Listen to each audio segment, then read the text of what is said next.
This is the You, Me, and BTC podcast. Cryptocurrency decrypted. Welcome to episode 56.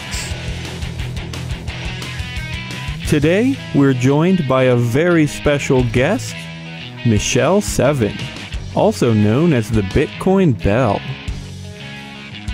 She's been heavily involved in the activism surrounding the trial of Ross Ulbricht, the alleged creator of the Silk Road. Many people dislike the idea of an underground marketplace, but Michele will share some powerful experiences from her own life to explain the importance of having a safe environment for people buying drugs. The Bitcoin Belle will also share how she sees anarchy like a special cooking sauce, and she'll announce the title of her upcoming novel for the very first time, so stay tuned.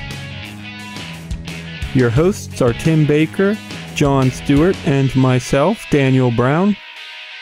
Here we go.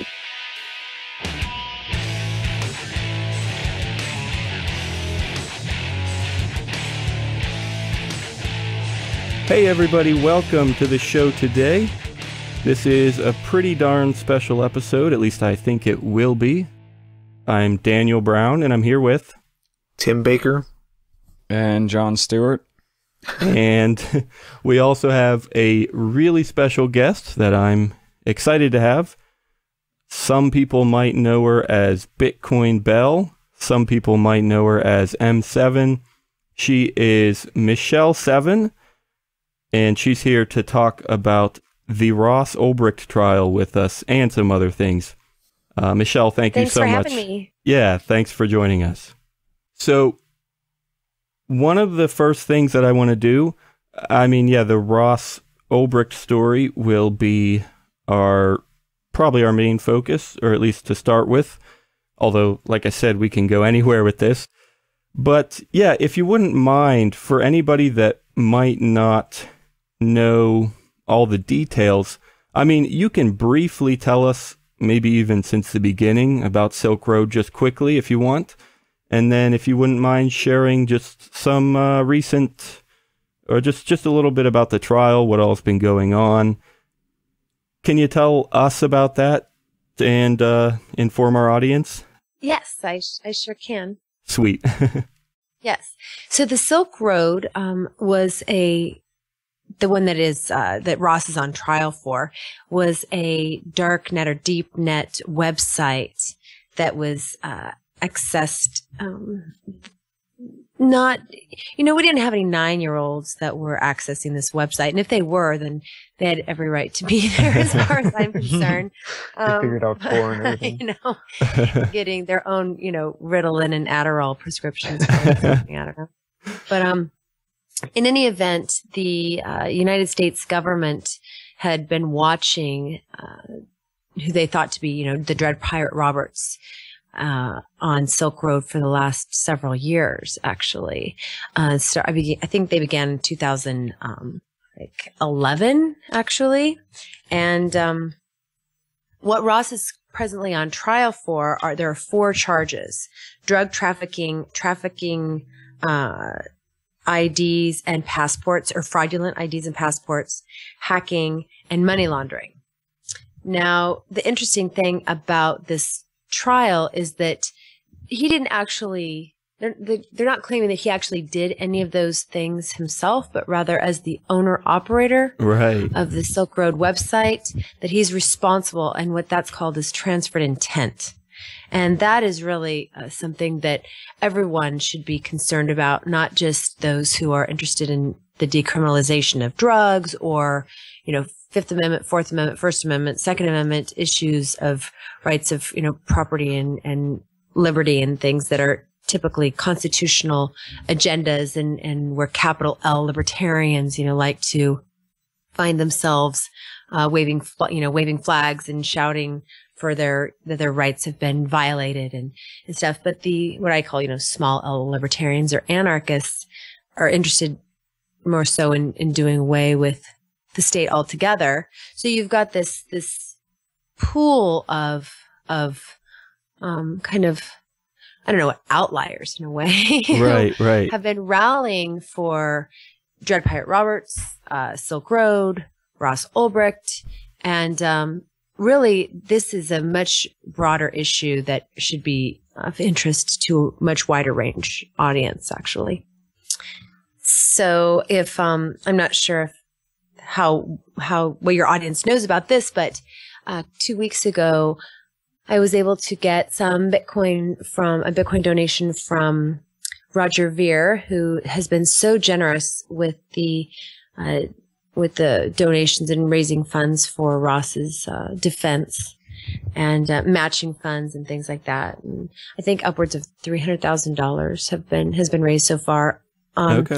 And he sent me some money so that I could contact some activists from around the United States who I've worked with over the last, 5 or 10 years who I really like and can rely on and know that they're not only principled, but they also know how to conduct themselves in a hostile situation, which is what you find at the federal courthouse, and it's a scary place, being in court. No matter how many times I go, I still get nervous and upset because those people can put you in jail. They can, take your property, and, now we've learned that they can kill you and, without repercussion to themselves. So it was really important to me that, and also, because we're representing, Ross in some fashion, that people be able to conduct themselves properly, but also to be able to push up against the state. And there's a fun video that Ademo Freeman, who is an occasional co-host on Free Talk Live, and he, along with Pete Eyre, founded copblock.org, and he's just a rockin' activist. He got a video of us talking to this U.S. Marshal outside of the courthouse at about 5:20 or so. So the court had already been dismissed for this was on the first day of the trial a week ago to yesterday. And initially the Marshal came up and told John Bush of Liberty Beat that he was going to have to move his things to outside of this little gated area, not gated, but these little posts, it's like, you've got to move 6 inches to the right and you've got to stand on one foot, pat your head and rub your tummy, that sort of thing. So it wasn't really arbitrary in that there were posts. However, it's like 10 degrees outside. You've got expensive cameras and things. They don't want us to have those down on the ground because then you're leaving your bags unattended. So there are these blocks of expensive marble that kind of serve as tabletops a little bit. So fine. Then your things are up off the ground. We're around this tabletop. It seemed the most appropriate place for, 7, 8, 9 activists to be standing. And, he walks over and he said, you have to move.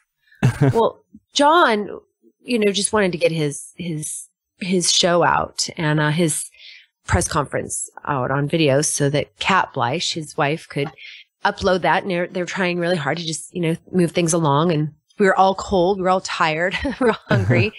And this U.S. Marshal says you have to leave. He doesn't say anything. He's not polite. He doesn't say, excuse me, would you mind moving your things over here? The reason why being this. And he just came up and stuck his finger in John's face and said, move. And John was like, whoa, okay. And I'm like, wait, what? No. Yeah. John, we are not moving. Oh, nobody turns around. It's just M7, roar. So, there was Josie the Outlaw, and Ademo was there, and Derek J. Freeman, myself, a couple people who were with Fija were kind of standing around. We were trying to stay separate from them because we don't want to be accused of any jury tampering sort of, issues. And as you see in the video, once he said, I'd like you to move. Or he said, would you move? And I said, no. And the guy didn't know what to say. And he kept insisting and had told me that I could go inside to find out the exact reason. So I went marching, boom, boom, boom, boom, boom, inside and said, I don't think you know, in like my little mom voice. Yeah, I saw a little bit of the video, and I know I heard him kept telling you to go inside, but the video didn't go inside. So yeah, I'd love to hear what happened. Well, I went inside, and initially there was just one gentleman who was standing at a podium, you know, I was on one side, he was on the other. There were some placards, you know, in between us telling me what I could and couldn't do and how they could, you know, probe me and require my identification or whatever. And I said, hello. And I'm always very polite because my thought is that I conduct myself in such a way that anyone involved in the state would have to get on a ladder in order to see my view. Right. And, you know, really, where can they go from there? So I was very polite and said to the gentleman inside that I and my friends were wanting to do a little press conference and a wrap up of the trial, and that he's not a police, I guess he's a cop, but he works for the Marshal's office, the U.S. Marshal's office, said that we'd had to, you know, move. And he said, well, you do. You have to stand outside those posts. I said, well, why is that? He said, well, because you were told to. I said, well, that's not good enough. So I'd like to know the precise reason, and I'd like to know where this is stipulated and by what authority and what you intend to do about it when I don't move. And 4 other people came over. So now it's 5 against 1. And they're all up on this podium. So I'm looking up at all of them and they're just like bullies. I mean, I was always kind of I'm a tough cookie. So bullies weren't really going after me. And plus I had a brother a year younger than I who was like right there ready to just like take on anyone that gave me a hard time, including teachers or principals or otherwise.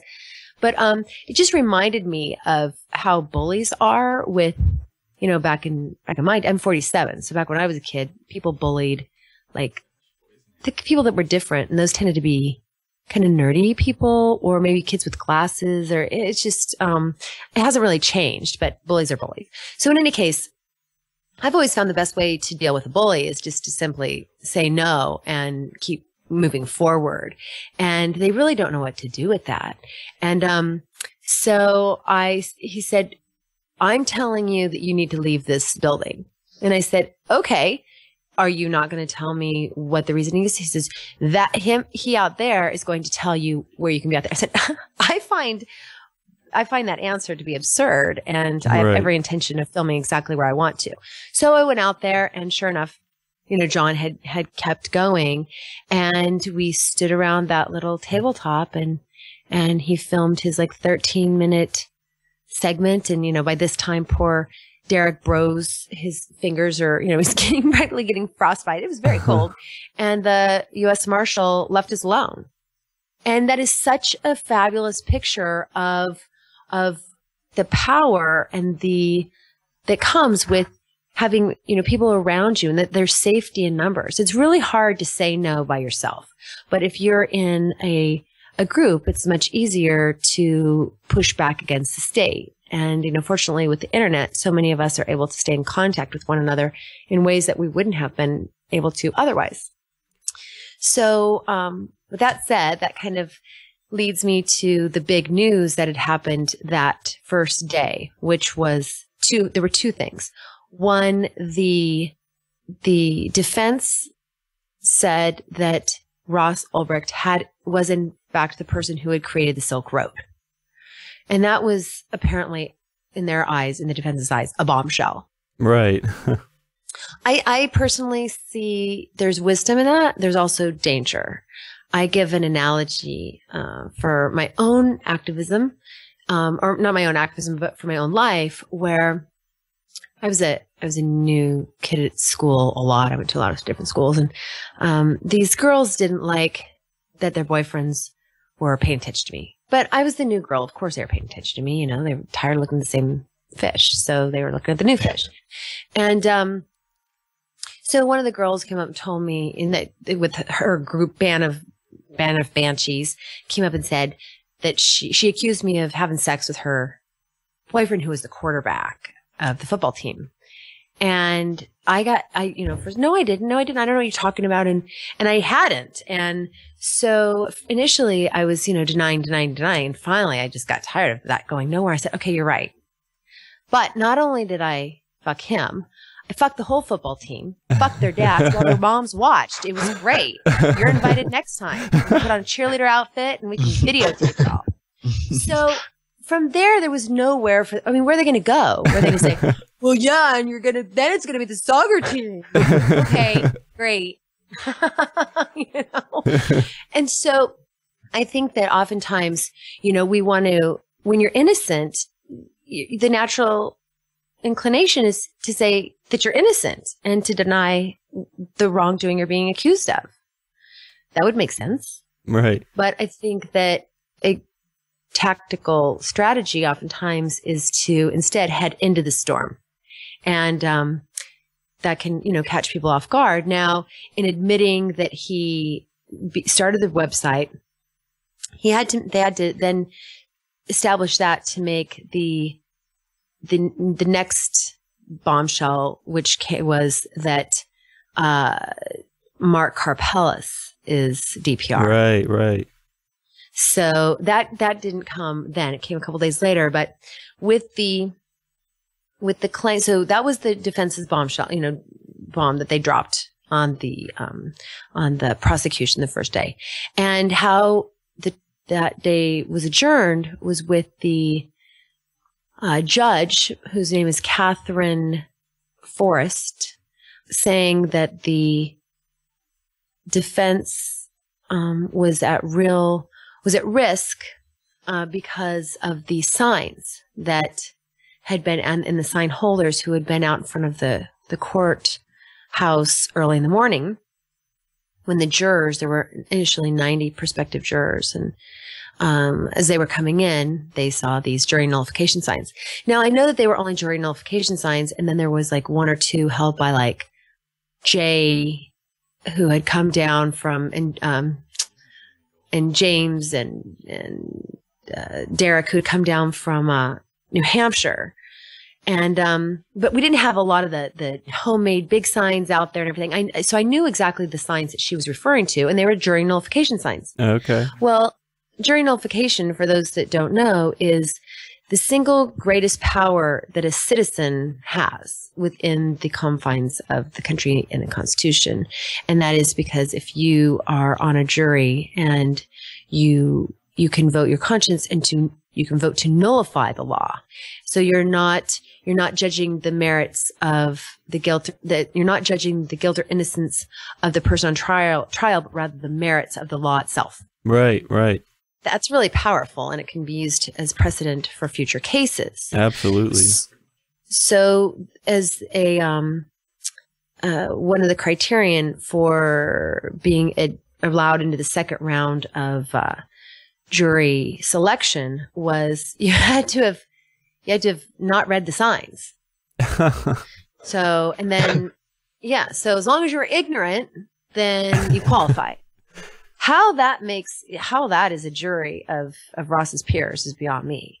So on one hand, the two things, the defense said, yes, Ross Ulbricht did start Silk Road as an economic experiment, and the judge, shot back with, if those sign holders and signs are out there tomorrow at 9:30 a.m., I will be sequestering the jury.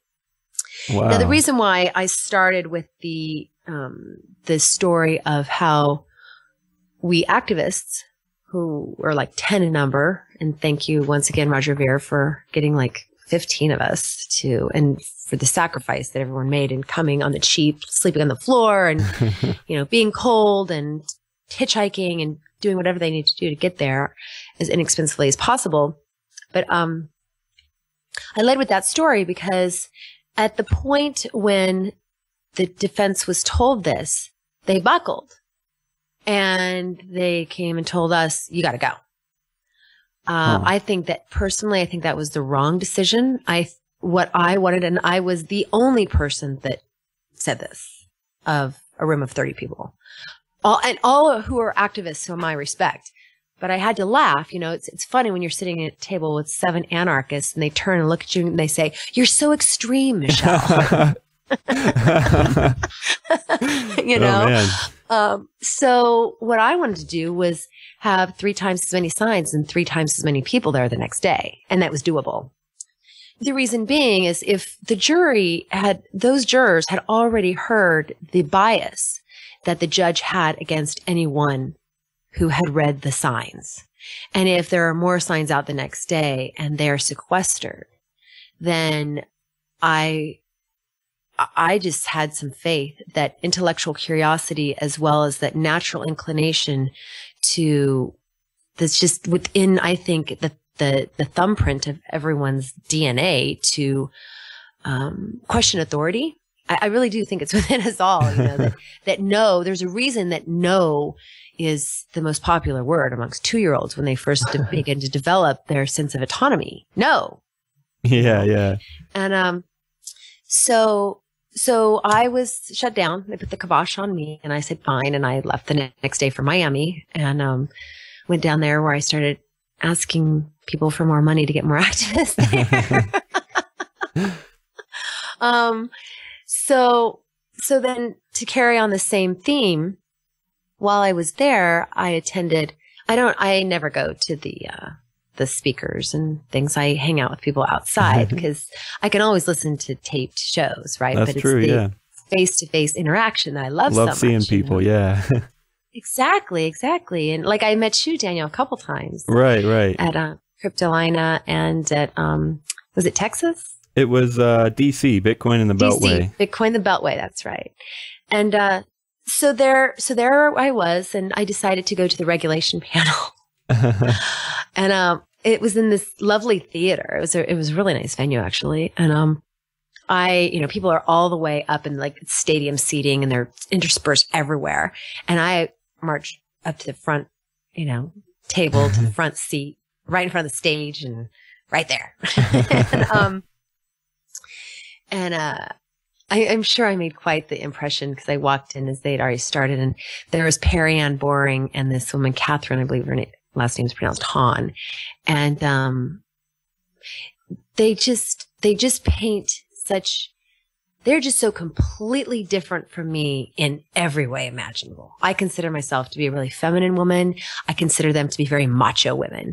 I believe in, the power of self, and they are very much about protecting people from themselves. And so we're very different in personality as well as in purpose. So as they went down the line, there's I think Mark Santori was there, and all either lawyers or regulators of some kind. And it gets to this woman, Catherine, I believe she's the chief prosecutor for cybersecurity in the United States. So she's a bad bitch, right? She's like, in their world, she's a bad bitch. And, she made with, great, conviction. I mean, she believes this. She really does. That it is her job and is the job of the United States government to protect people, particularly old people, from the, nefarious characters who would otherwise defraud them with using Bitcoin, because it is a platform for drug trafficking, human trafficking, money laundering, fraud of all kinds. And in the back of my mind, I'm thinking about my mother, who's 77 years old, who's a single mom, who never used any sort of public assistance or what have you, still owns the house that she bought, that she had to have a man co-sign, even though it was her own money, because women couldn't own property by themselves at the time. Huh. Yeah. And that she had saved, and that she had invested carefully so that she could retire and live comfortably and be able to care for herself. She has private insurance, etc. She lost so much money in Bear Stearns and Enron that at one point we're not really in close contact, but my mom was made a ward of the state because they said she wasn't able to care for herself financially. And, so that we did a little intervention and everything like that, but it's just devastating what happened with the USD already regulated businesses and banks, and how not only do they defraud the American public and investors and, mom and pops who put their money in their savings into these funds, but 3 cents of every tax dollar collected in this country goes to the bank bailout. Yeah. To 9 banking families, basically. So in those with those two examples of, money laundering and, criminal activity with a currency, I heckled. Everyone's quiet in the audience, right? I heckled, Catherine and said, when she made this claim, I said, you mean unlike USD? Right. Exactly. Yeah. And she fumed, sitting there with her leg crossed over where you can see the bottom of her shoe and her arms crossed and her eyes glaring at me. What an ugly woman. If anyone ever sees me look at anyone like that, please come up and shake me. I just think that is so ugly, and I will get ugly lines in my face. Come on, don't let me do that.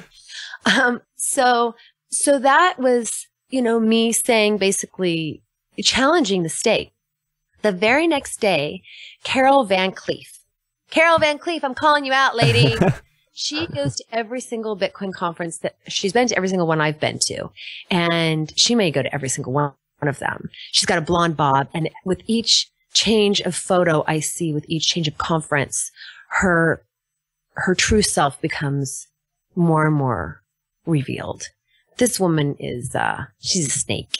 She was fun to drink with, mostly because she outed all her family about their response to the 50 Shades of Grey book that she'd left on the coffee table as a provocation to her children and her parents to see what they would think of the, slightly, off-color BDSM fictional book. But, so that was kind of fun and kind of, saucy. But other than that, I've got nothing in common with this lady. I mean, this is a woman who, used a surrogate to have a child. We're not anything alike. So she comes up to me as I'm standing outside talking with Catherine Nicholson of Block Cipher and, Bruce Fenton and, I think Emily Vaughn. People who I've known, for a while in Bitcoin, and Carol can't really avoid saying hello to me, at least, because I'm right there. Mm-hmm. And so she comes up and she whispers in my ear as though she's my buddy. And she says, she's with a guy who's probably like 35 or something, dark hair. And she says, you've really done it now. The FBI opened up a file on you today. And I said, oh, is that so? She says, yeah, it is. You can't go saying the kind of things you say to federal prosecutors, Michelle, and not expect that. I said, I'm just surprised it's taken them this long. I mean, really?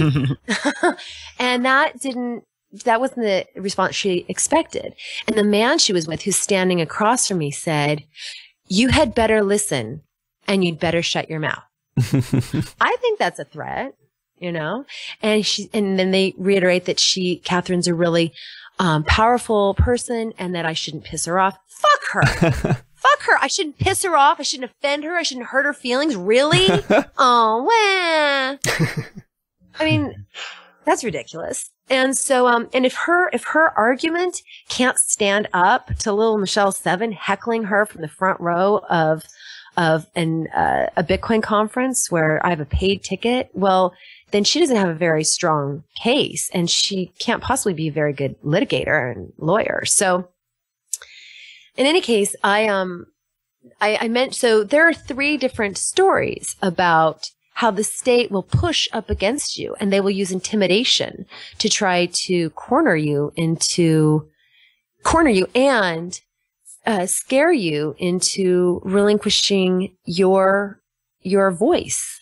And I think that podcasts like this and independent journalists are so important for this movement of for people to embrace their humanity and self-ownership. So thank you for having me, and thank you for allowing people to offer this perspective, which is not shared on mainstream media and is, threatened by government. Yeah, that's. I mean, that was an amazing story. Hit on all kinds of great things. So there are probably some things that I was thinking that I won't remember to say, but that's okay. I will. Sorry, did I talk too long? No, that's perfect. No. It was great. He's just trying to remember which things on the list you hit during that story, I think. Well, actually, one of the things I want to say, first of all, is just because you just mentioned it, the idea of mainstream media, because, yeah, I mean, I don't know if I'm a good example for this because I don't really watch mainstream media, but to the best of my knowledge, nobody's really run the story. I've not heard anybody talking about this, even though it really is a huge case. It's huge. Biggest case in my lifetime. Exactly, yeah. And outside of the Bitcoin space, I haven't heard a single word. So that's pretty interesting, and I hope. Well, Andy Greenberg, author at Wired, has probably done. I mean, he's done amazing coverage of the trial, and I believe he's been there every day. He was there the first week. Okay, yeah, that's great. I mean, yeah, like I said, I don't read a ton or watch a ton or whatever, but that's definitely good, because that's one of our main goals. I mean, tonight and all the time on the show is just to get stuff like this out there and get people to pay attention. Well, I'll put a couple of links in the chat here if you want to share those in your show notes. They're ones that people that it's where I go. Sure. Yeah, definitely. Anybody listening, they'll be in the notes, so check these out. So where that leaves us now, as far as my involvement, is that I think I'd like to see a different waves from different parts of the Bitcoin community. I think I'd really like to see some joy.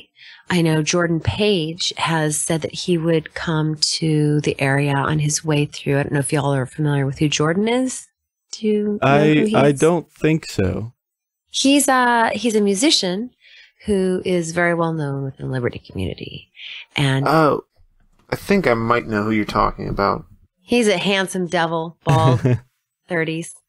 So we were going to do maybe a concert like the Bitcoin Center and try to raise some money for Ross's trial and his defense, and have an evening of dancing and fun and what have you, because you have to keep morale up. It just can't be all depressing. And then I'd really like to see some agorist activity. People selling T-shirts and things in New York City. I'd love it if we could get footage of people all over New York City, engaging in agorism and selling Silk Road related, things like T-shirts or whatever. I like the little green pins that Davi from the Muslim agorist sells, Bitcoin not bombs. And so I think that we can cover a great deal of activism through this event and get the message out in a lot of different ways. So that's kind of what I'm working on now that I'm back from Miami.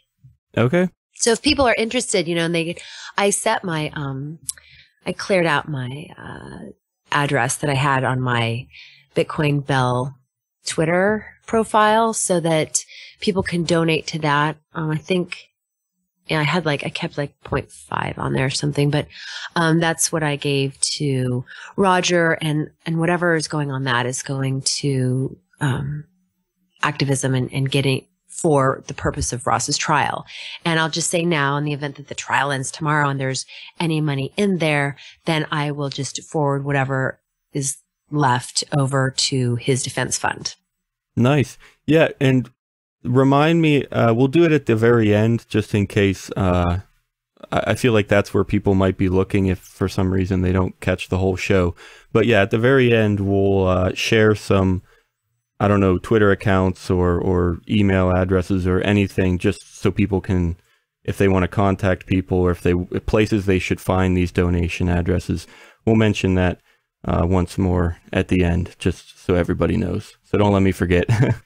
Also, just put a link to one of those. Oh, yeah, absolutely. In the show notes. Yep, we definitely will. Yep. Cool. Well, you just mentioned that the trial could end tomorrow. In your opinion, how much longer do you think there is to this trial? Or, I mean, do you have any idea, or is it just really up in the air? Well, I mean, 6 weeks, 2 months. Huh. I think it could go on that long. Okay. Will there be more? I mean, will there have to be another like sentencing trial or something later on if he's found guilty? Is this going to go on? Okay. But the state is including what's called kingpin status in this, which is an additional 20 years on top of anything else, and that's typically reserved for, like mafia crime bosses. Huh. So they're really going after him. Yeah.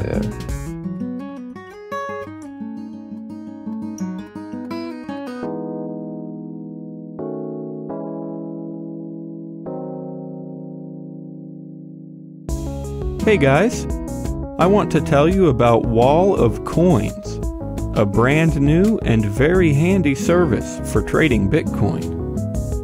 The platform is designed to enable anyone to get their hands on some Bitcoin.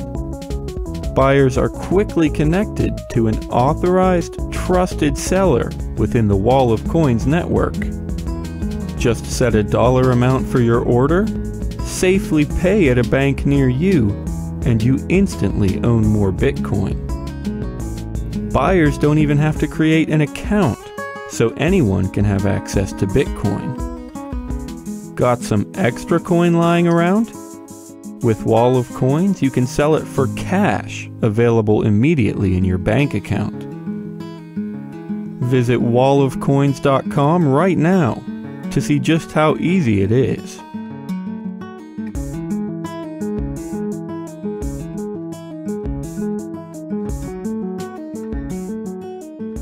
I want to take a second and get your opinion. I mean, we've touched on all kinds of bits like this and just how the state and other people are trying to suppress people and stuff sometimes.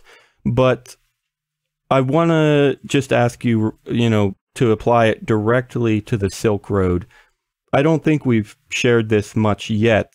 Just why it's not only is it not a bad thing, but in many ways it could have been, and it was a good thing for lots of people. Do you want to share your thoughts on that? Why we're defending this guy? Yeah.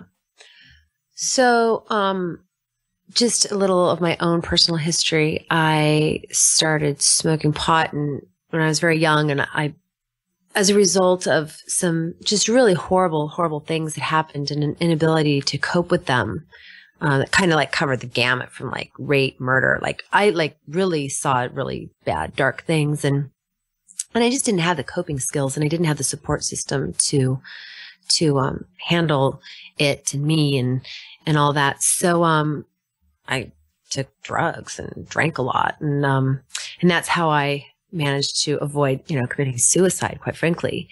And so I probably smoked pot and self-medicated for 5 years or something, I guess 6 years. And during that time, I found myself in some really scary, scary places in order to get drugs as, someone under 18. When I say get drugs, oh, yeah.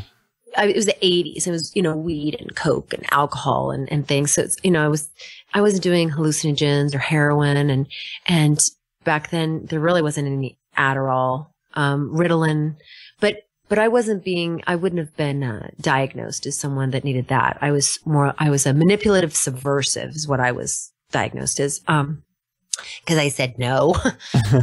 And so when I was I guess I was 18, I quit all drugs and partying and everything. And by that time, I had some coping skills to deal with life. And so I did.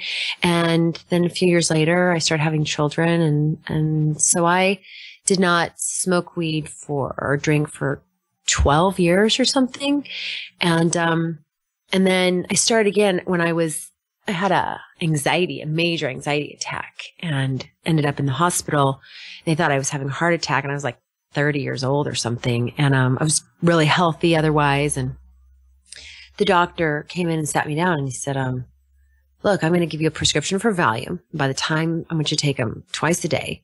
And by the time this bottle's gone, I want you to have found a therapist, and I want you to have changed your life. Otherwise, you will be in here within a year and either having a stroke or a heart attack, and you could die.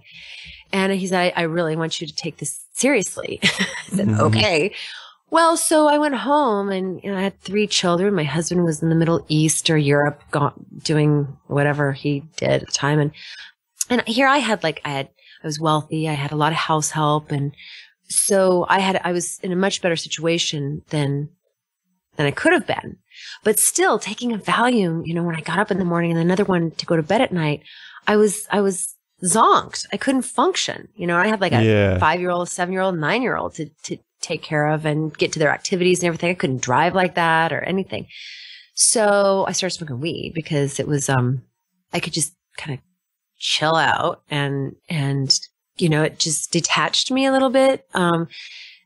And helped with anxiety until I could make some changes in my life, change my kids' school, change, how my life was. It was really big and I needed to scale down. And so for me, it, once again served a purpose medicinally. Now, obviously at this point, I'm like 30, 31 as opposed to 13. So I had, better self-management skills and coping skills to not, I didn't go to heroin.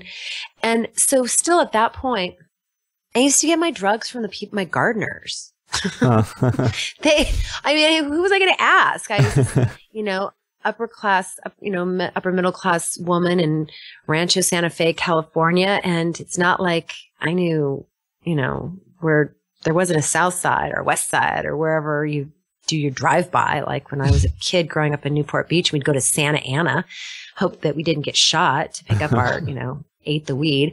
And, so these guys would do that. They'd go down to Mexico sometimes and get me Valium if I wanted them, and, $5 for 500 pills.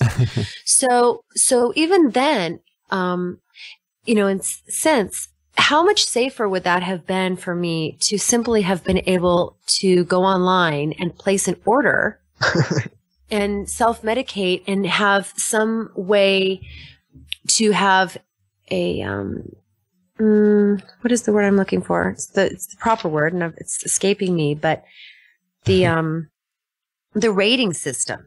There was a way to rate the product that I got and what have you. And, so there was a direct reflection from the market on the quality and timeliness of the things that were delivered. And so I think that I like the free market, and it settles itself. Nothing is ever going to be perfect. We're not going to have a utopian society where everything is happy-go-lucky and there's never going to be struggle. I mean, most of life's great things are found in the struggle, really. But, I would much prefer that than going to some of the places that I've been to and still go to, and in order to get a, sour diesel. It's absurd. And for those people who want to do heroin or hallucinogenics or things like that's really according to my belief system, that preference is by nature their right, not by law. But by nature, they're right. Yeah, just like I prefer to juice than eat a lot of fat. Or, my friend Paul Pauly of Airbits, he prefers to eat all fat, and some vegetables. But, so there are preferences that we have for how we want to live our life and what we want to do to our bodies and to our minds. And I am 100% in favor of that all being decriminalized. But that just goes back to, I don't believe in a state. Yeah. So, in the first place, I don't think it's a legitimate thing when you can't opt in or opt out. How can you possibly exercise your your humanity if you are being in any way impinged by a quote unquote lawful entity that has somehow been voted in to regulate you. I mean, it's so silly. All this no stuff, you can't pee on the sidewalk, but the dog can.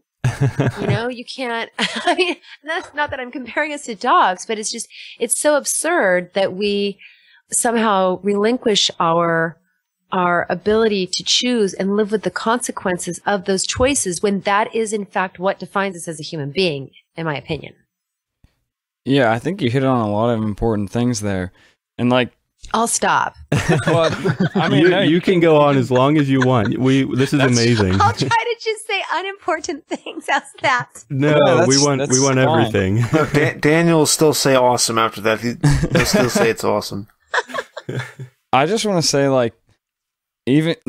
I don't personally take drugs, and I don't personally advocate that people take drugs, but I am 100% for decriminalizing drugs for all those reasons you just said. And I love how you said that you're not saying that this is going to be some utopian world, because I think a lot of people write off anarchists or libertarians because they're like, oh, you have your head in the clouds and it's never going to be this perfect thing that you're saying. And I think that's not what it's really about. It's not about trying to make it, well, it's trying to make it a better place, but it's not about being perfect.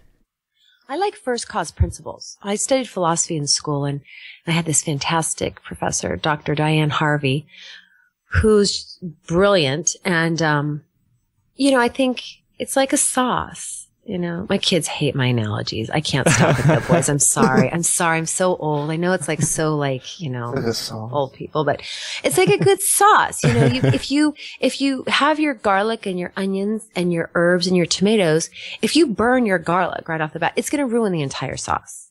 You have to scratch that and start over. You have to start with good quality ingredients, and you have to add them in such a way that they complement one another. And you're constantly, a good sauce takes a while, and you are adding and you're balancing and you're tasting and you're adding a little bit more. But, there isn't a Paul Newman's marinara sauce for life where you can just go get a prepackaged jar and set that down and say, voila. I mean, this experience that we're all living is an ongoing sauce, and we have to get rid of some things that human beings have allowed into the mix, and we have to add some things. And I would say the abdication of our choice, whether it's something as mundane as asking the public school system to feed our children lunch. Or, that seems like not that big a deal, but it went from that to breakfast to then keeping them after school until dinner. Right. And the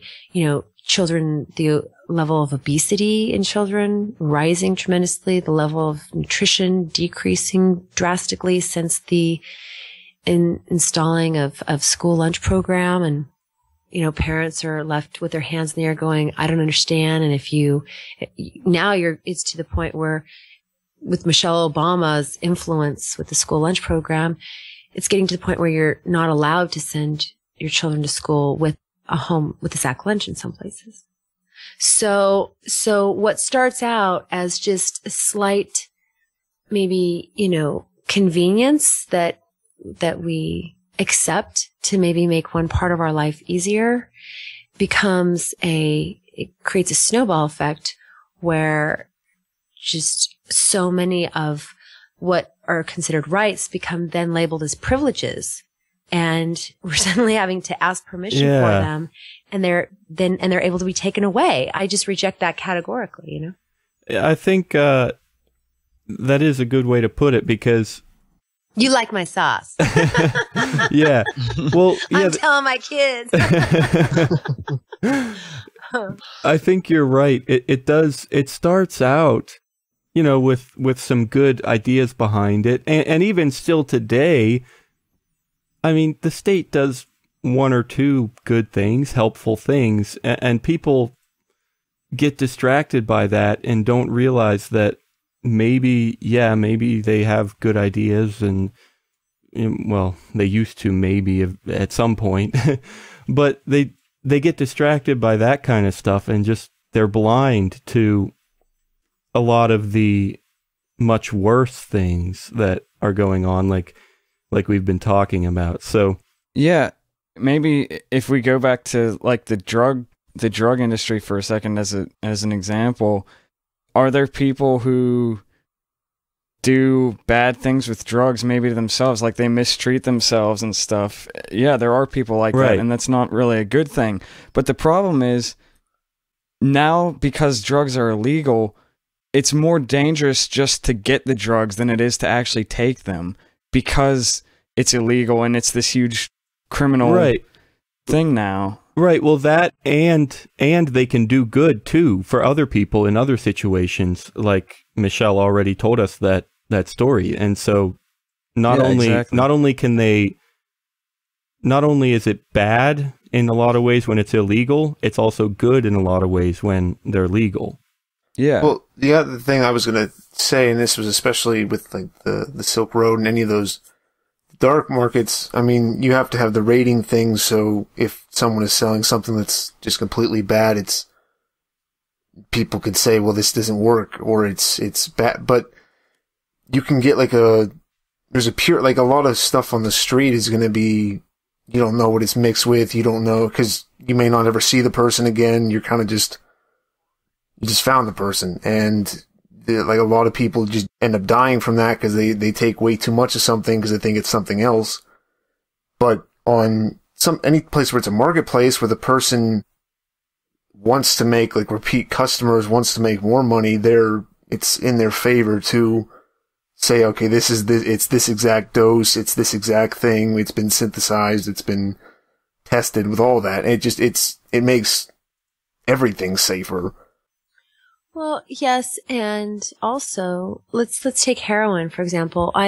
When I'm in New Jersey, I stay in Monmouth County, and heroin is hugely popular here. John Bon Jovi lives across the river from me, and his daughter OD'd on heroin. She didn't die. She was either at NYU or Columbia at the time, and is from just right down the street from me.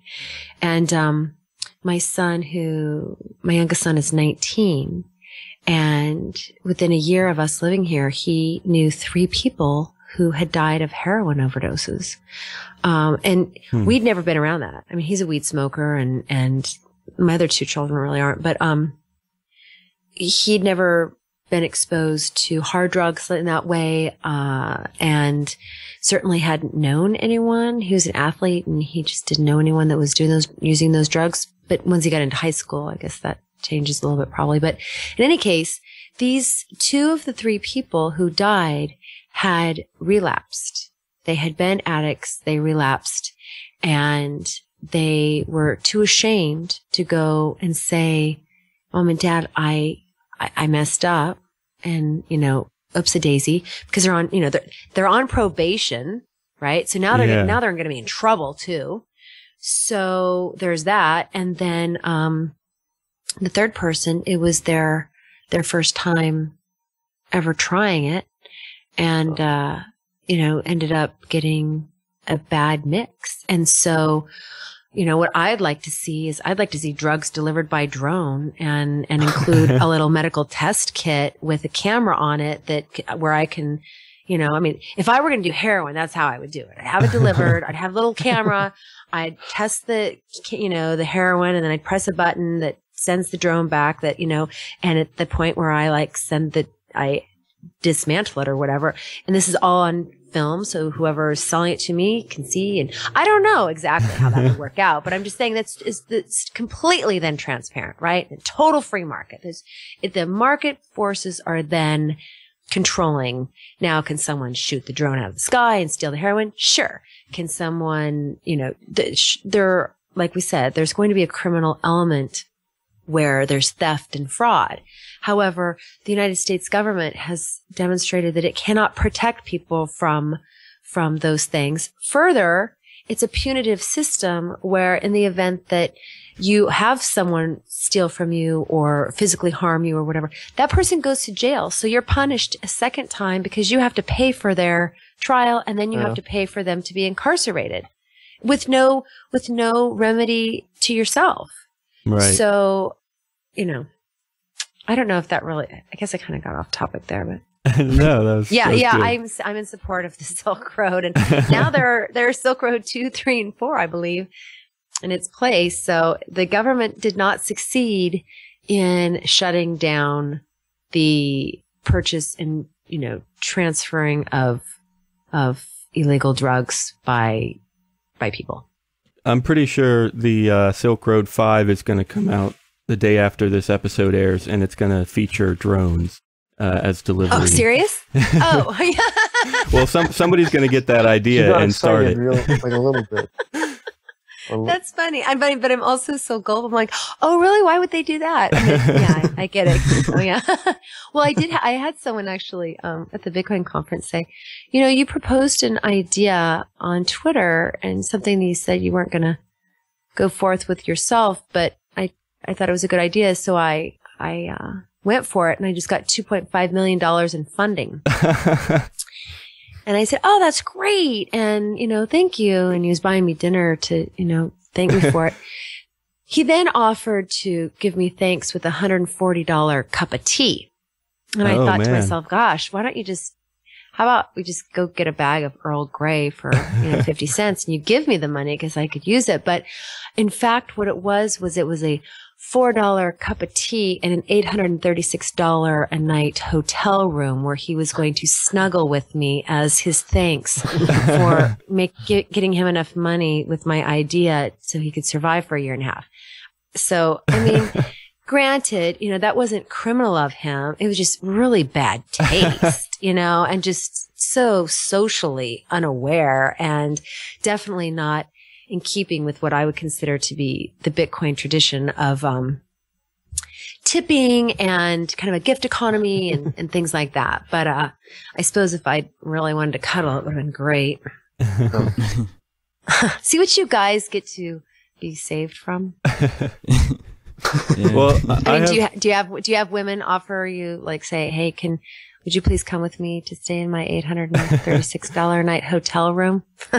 Well, no, not normally. Not normally. I'm not sure if I've ever come up with a $250 million idea either, though. So. No, $2.5 million, not $250 million. Okay. Yeah. But I'm going to share that photo with you. Okay. Can you see that picture? Yeah. Look at those two. Aren't they something? Are those just not some bitter women? They have to use Botox because otherwise you just see how the frown starts at the top of the crown of their head and goes to their chin. It's just like they just look like they're just bitter. They're not ugly. They're both pretty women. They're just, they're bitter. Which that leads now into, can I make a plug for something? Oh, absolutely. Yeah. Okay. So, I've been involved in Bitcoin since early 2011 when I was a co-host on Free Talk Live. And one of the things that has been disheartening is that there really isn't a way to monetize what I feel like what I have thus far brought to Bitcoin, which is mostly teaching people about the first cause and principles and philosophical underpinnings of the Bitcoin protocol. It's not like that's not a product, that you can tangibly hold, right, or an app or something like that. So it's really easy for people to go, oh, wow, that's great. And you've changed my life and thank you. And I'm, and now they're smarter and they're making better decisions, but it's really hard to monetize that. So people end up doing things like creating blogs or having podcasts and things. So what I am doing, is I like to write. So, and I've been a writer for a while. So I'm doing two things. I am writing a little, like an ebook that I'm going to publish on bitcoinbelle.com once I have that site up and running. And, what that's going to be about is the need for femininity within the Bitcoin community, specifically in the world at large. Oh, yeah. So that the narrative changes from a combative competition where, like in sports, I can only win if you lose, versus collaborative competition where, you know, it's a win-win scenario. And oftentimes we hear that as we hear talk about the prisoner's dilemma, right? But this is a feminine version of that creates a different perspective. So I played sports and I do like to compete. And within that environment, there's a winner and there's a loser. But I don't necessarily think that that is the best narrative for moving society forward and evolving as a species, you know, and that it's not necessary to be combative in that way. I just think that that's archaic. And if you think about the difference between, you know, and this is a stereotypical and very old-fashioned way of saying it, but just to give you a visual, because I love analogies. If you imagine, you know, the boys out playing sports and, you know, competing in order to have a winner, and you contrast that with a woman's sewing circle, where it's really important that the women that they work at the same pace. Because you don't want, if you get ahead, then it makes whatever it is that you're working on uneven.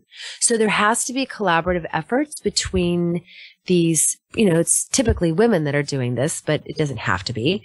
But I would say it's a more feminine skill or, you know, propensity.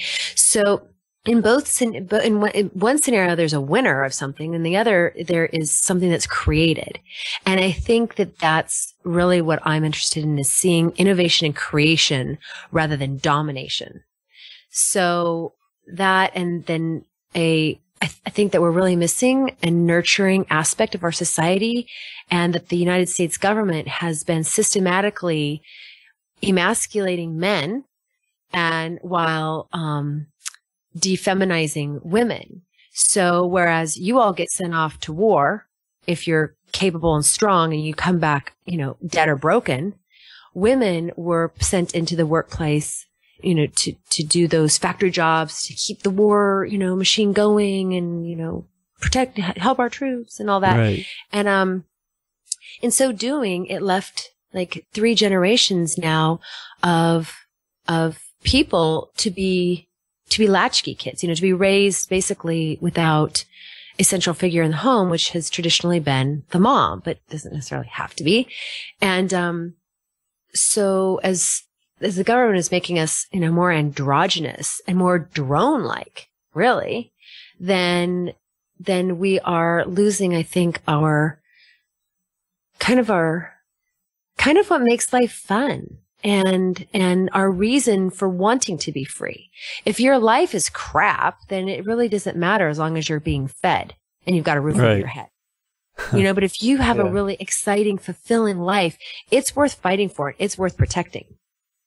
So I am putting together this little pamphlet, and hopefully we'll be able to take that out and, you know, into the speaking, you know, and speak at conferences and things, because women are terribly underrepresented in the Bitcoin space.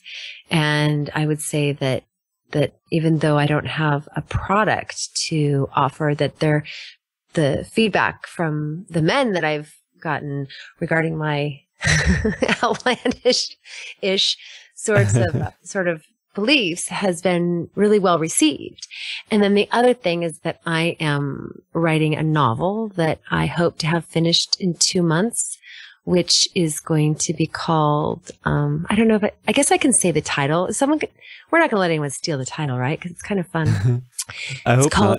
It's called Cryptonaut 1.0. Okay. So Naut, N-A-U-T, is an adventurer. So it's a crypto adventure 1.0. And it is it's the story of a young woman whose quest to find a missing sculpture created by her mother, who died when she was 6 years old, and then she wants to decipher the cryptographical sequence on it. So we learn about all kinds of things. It takes place in like 2012, and I'm really excited, and it's so far been a really fun story to write and create, and I would love to see it like made into a movie and submitted to like a Bitcoin festival or something like that. So that's what I'm personally working on when I'm not out trying to bring down the state. That sounds really cool. Thanks. Yeah, that's a pretty unique thing. We don't really see much of that in the Bitcoin space, so I think that'll be awesome. If you ever get to working on that movie and you need music for it, let me know. Are you a musician? Yeah, and Are you a studio musician? Are you? yeah, pretty much. I mean, I say that because doing soundtrack music for movies is one of the things that I'm interested in. So. Oh, cool. Yeah. Yeah, you've done a bit in the past, right, John? Yeah, some little things, Okay. but yeah. Awesome. Well, if you would, my daughter is, her handle is Satoshi Songbird on Twitter.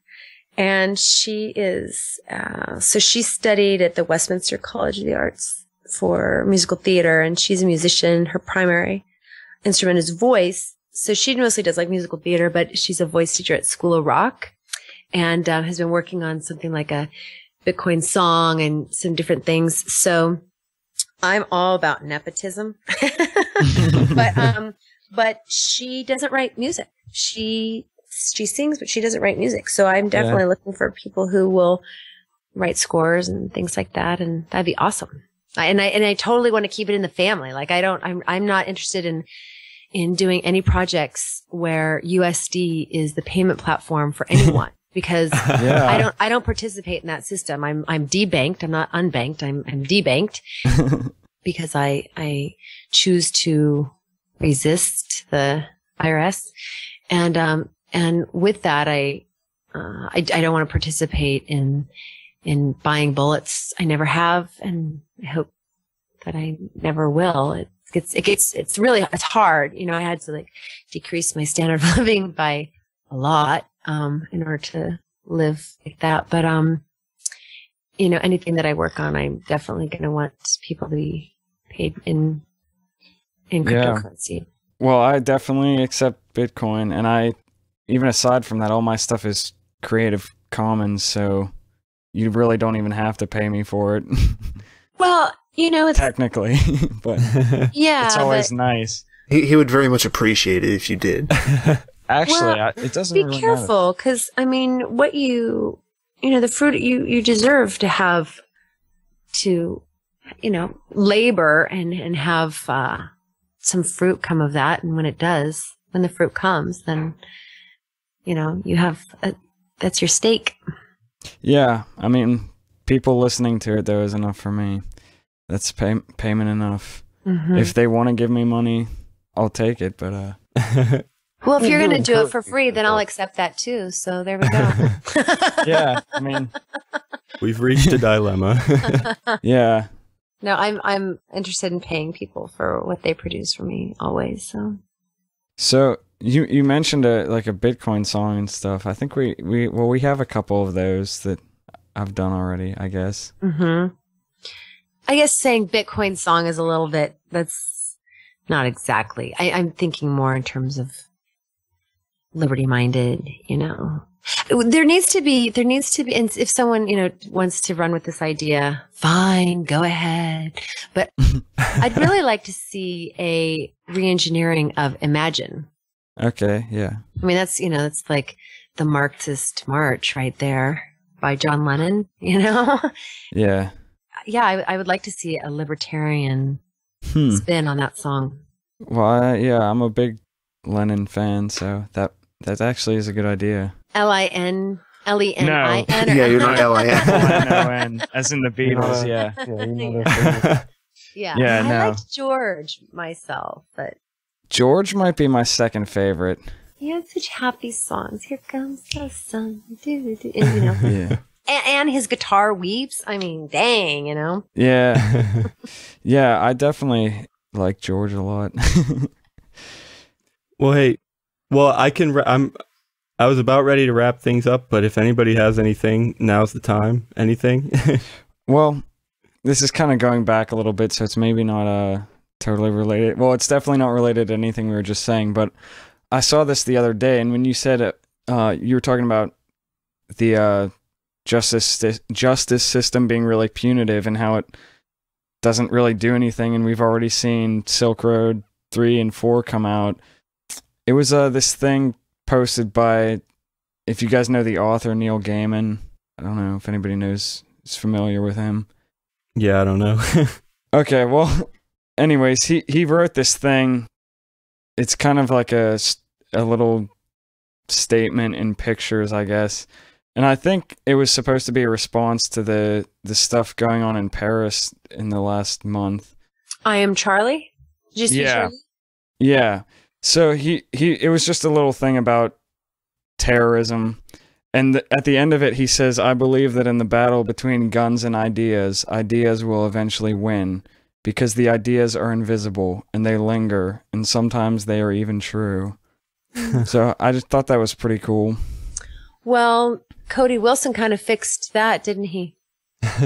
As long as there's the internet, there can be guns. And, yeah, exactly. But interesting enough, he comes from the world of ideas and essentially used that and turned it on its head, didn't he? Yeah, he puts the ideas into physical form, no matter what the idea is, even if it's deadly. Yeah. Mm-hmm. Yeah. Well, guns kill people the way spoons make people fat, is what I think. Right, so. right. Mm-hmm. So.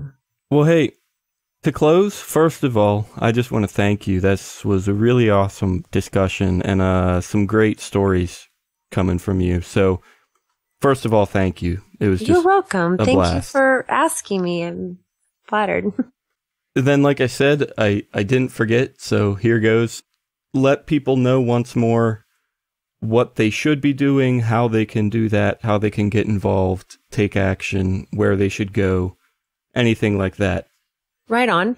Well, Julia, who people know as Brave Your Hydra or it's Your Hydra, and it's Brave the World. I'm sorry, Brave the World is her Twitter handle. It's Your Hydra is her name.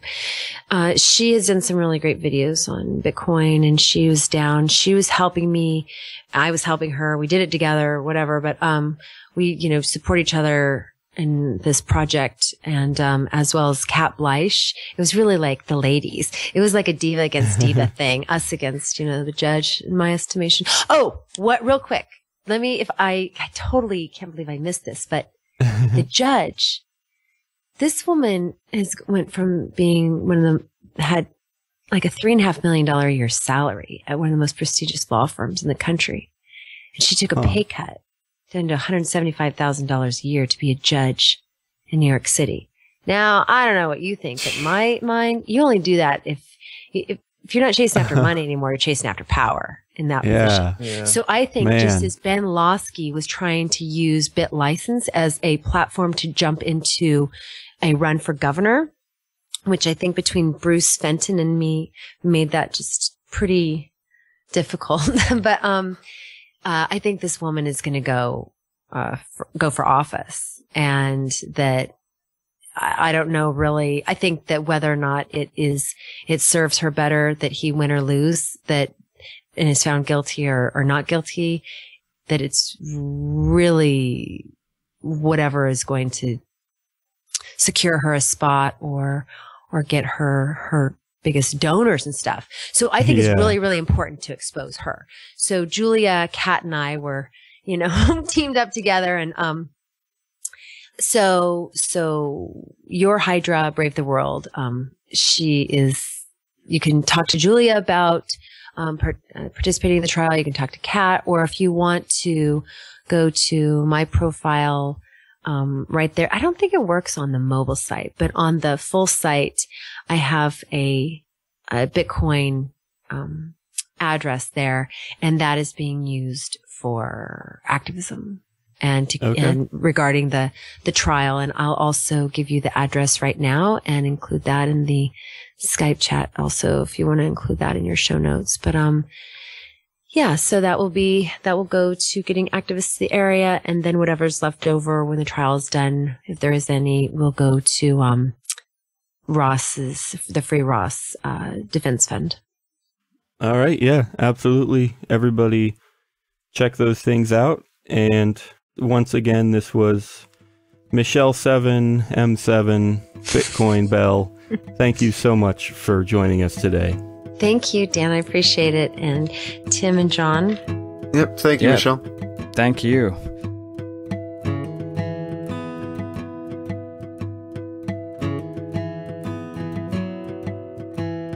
Thanks for listening to episode 56.